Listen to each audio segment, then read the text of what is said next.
pendant l'activité d'investigation elle-même, est-il utile que les élèves écrivent sur leur cahier d'expérience? Les enfants savent que l'heure de science arrive et qu'ils ont prévu dans les séances précédentes de faire des expériences.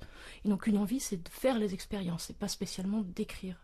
Ils ont envie de manipuler, ils ont envie de trouver des réponses à leurs questions. Peut-être même quelquefois ils ont plus envie de manipuler que de trouver des réponses à leurs questions, puisque c'est le matériel qui les intéresse. Donc le fait de sortir des cahiers pendant l'action, pendant cette période de recherche, c'est pas toujours évident. Il y a pourtant des cas où c'est utile de prendre des notes, ne serait-ce, et c'est ce qui apparaît le plus évident, que comme fonction de mémoire. Si par exemple on fait une série de mesures, il est utile, tout en manipulant, de noter les résultats de la mesure. Mais là, on n'a pas spécialement besoin d'un cahier. Ça peut être des feuilles volantes, une ardoise, un petit bout de papier. Et il peut y avoir un support intermédiaire. C'est peut-être pas forcément directement sur le cahier d'expérience, mais en même temps, rien ne s'oppose à ce qu'il soit aussi, pour une partie, utilisé comme ça.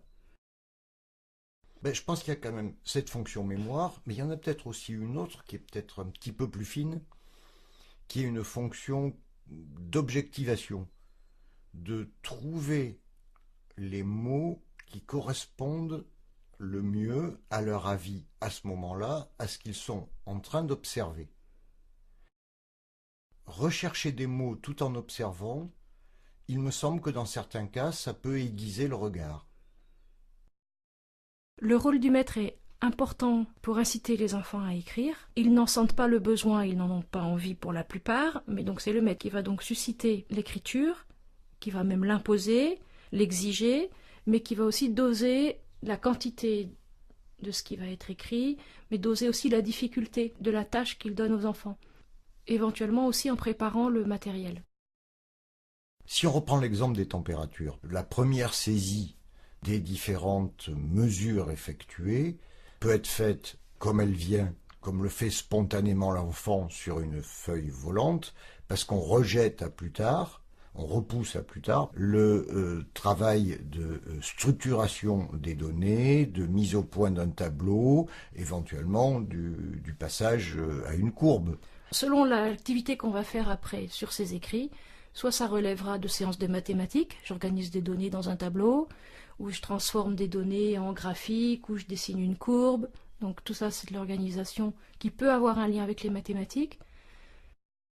Mais ça peut aussi relever tout simplement du français, c'est-à-dire avoir à remettre en forme des idées qui ont été juste posées par quelques mots. Mais je pense aussi que ça dépend de la difficulté. Pour certaines activités, il me paraît utile que le maître prépare un cadre sur un support spécifique où, pendant la manipulation, chaque élève aura à compléter, à répondre à des questions qu'il garde présentes sous les yeux, parce que par expérience, on sait que certaines activités dérivent très vite.